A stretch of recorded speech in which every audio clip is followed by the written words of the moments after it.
एकच अतिशहाणा जो समजतो सगळ्यांचा बैल रिकामा। नाव न घेता संदीप देशपांडेंची राऊतांवर टीका, तर राऊतांनी ठाकरे बंधूंच्या निवडणुकीतील चुकांबाबत रोखठोक मत व्यक्त केलं होतं। भिवंडी महापालिकेमध्ये आता महायुतीत फूट, तर भाजप शिवसेना महापौर पदाची निवडणूक वेगवेगळी लढवणार, पक्षनेते प्रकाश पाटील यांची घोषणा।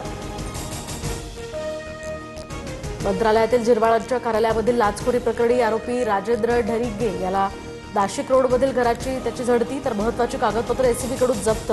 आजच्या सुनावणी दरम्यान कागदपत्र सादर केली जाण्याची शक्यता। नाशिक महापालिकेमध्ये आज विशेष महासभा, तर स्थायी समिती सदस्यांसह सभापतींच्या नावाची घोषणा होणार।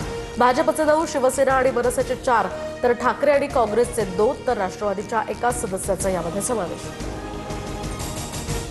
माजी मंत्री माणिकराव कोकाटेंच्या अर्जावर आज सुप्रीम कोर्टात सुनावणी। बनावट कागदपत्रांच्या आधारे शासकीय सदनिका मिळवल्याचं प्रकरण, कोकाटेंची आमदारकी जाणार की राहणार याकडे आता लक्ष। छत्रपती संभाजीनगरमधील सामूहिक कॉपी प्रकरणामध्ये आता प्रशासनाची मोठी कारवाई। कन्नडच्या जैतापूरमधल्या शाळेतील एकूण 24 जणांवर गुन्हे, तर आता संबंधितांवर निलंबनाची कारवाई सुरू।